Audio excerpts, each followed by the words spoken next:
Hey, welcome to The Explainer. So today we're going to dig into a farming method that works with nature, not against it. We're going to get into the science of no-till agriculture and figure out how, just by choosing the right plants, we can actually heal our soil and totally change how we grow our food.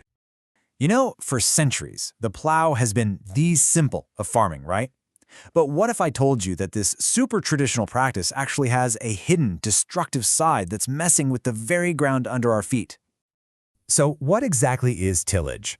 Well, it's basically just digging up, turning over, or, roughing up the soil with tools, usually a plow. The whole point is to get a nice seedbed ready, break up hard soil, and get rid of weeds. But, and this is a big but, all that mechanical disruption, it takes a huge toll on the health of the farm's entire ecosystem. And the downsides, they're really serious. When you till, you're basically pulverizing the soil's natural structure. That leaves it wide open to being washed or blown away by rain and wind. You're also destroying all this microscopic life underground that plants totally depend on. And for the farmer, it costs more in fuel, more in time. And the real kicker? Over time, it can actually create this rock-hard layer of compacted soil just under the surface. They call it a plow pan, that plant roots just can't break through. Kind of ironic, right? Okay, and this picture? Wow, it just shows the difference so clearly. On the left, you've got a tilled tobacco field after a heavy rain. Look at that. The soil and all its nutrients are just washing away. But on the right, that's a no-till field, and it is completely protected by that layer of old crop residue. It's like armor, just holding that precious topsoil right where it belongs. So, if plowing is the problem, then what's the solution?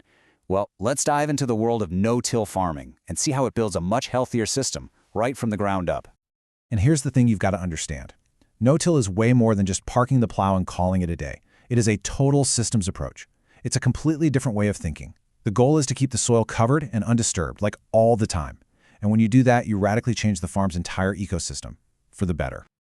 Now, there are kind of two main ways farmers do this. On one hand, you have conventional no-till, which often uses chemical herbicides to kill off weeds and the cover crops. But on the other hand, you have organic no-till, and they've come up with some really cool, really innovative mechanical tricks to get the same job done without any of those synthetic inputs. So, you might be asking, how is organic no-till even possible on a big farm? Well, it really comes down to a key piece of tech. What you're looking at here is a no-till planter, which is super important, but the real star of the show, that's an invention from the Rodale Institute called the Roller Crimper. The genius of this thing is just how efficient it is. Check this out. In one single pass across the field, this machine flattens a living cover crop. It has these blades that crimp the stems, which kills the plant. And then, right behind it, it plants the next crop's seeds directly into that fresh mulch. I mean, it's a mower, a weed blocker, and a planter, all rolled into one really elegant solution. And that brings us to the real secret sauce behind successful no-till farming. It's not just about the fancy equipment. Nope.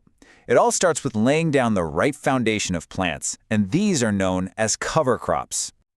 I love this quote, living armor for the soil. It just nails it, right? Instead of leaving the soil totally bare and exposed between your main crops, which, by the way, is when most erosion happens, these cover crops protect it all year round. And get this, these plants aren't even grown to be harvested. Their entire job is to build a healthy soil ecosystem. So this field of hairy vetch you see here, it's literally pulling nitrogen, a key fertilizer for plants, right out of the air and putting it into the soil for free. So cover crops are like the ultimate multitaskers.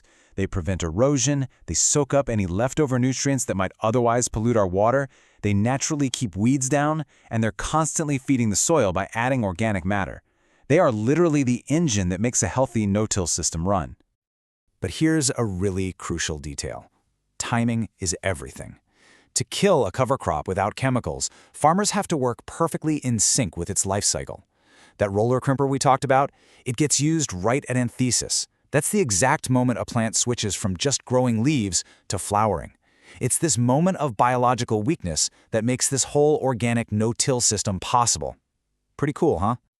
Okay, so once that foundation of cover crops is laid down and you have this beautiful weed-suppressing mulch, it is time for the payoff, planting the cash crop. And that brings us right back to our main question. What crops actually grow best in these kinds of systems? This is where the strategy really comes into play. You see, in no-till, your success isn't just about what you plant, it's about what you planted before it. It's all about smart crop rotations, because some combinations are way, way easier to manage than others. And check this out.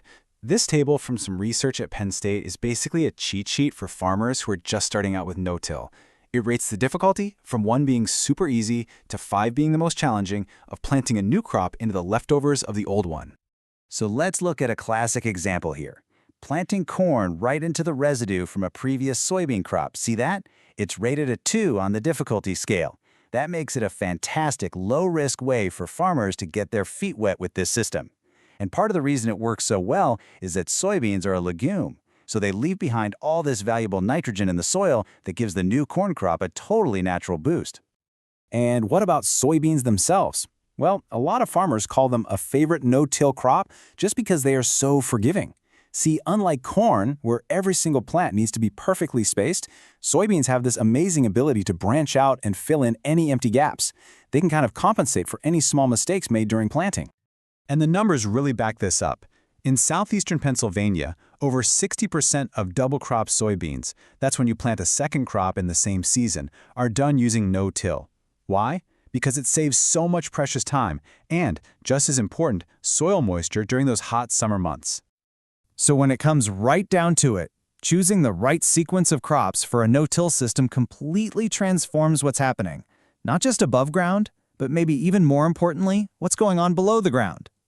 This diagram just shows the transformation perfectly. It's pretty stunning. On the left, you've got a tilled ecosystem. It's broken, right? The soil on top is pulverized, and underneath is that dense, compacted plowpan that roots can't get through. But look at the no-till ecosystem on the right. It's a living, breathing structure, just full of organic matter, old root channels, and worm burrows that let air and water move freely through the soil.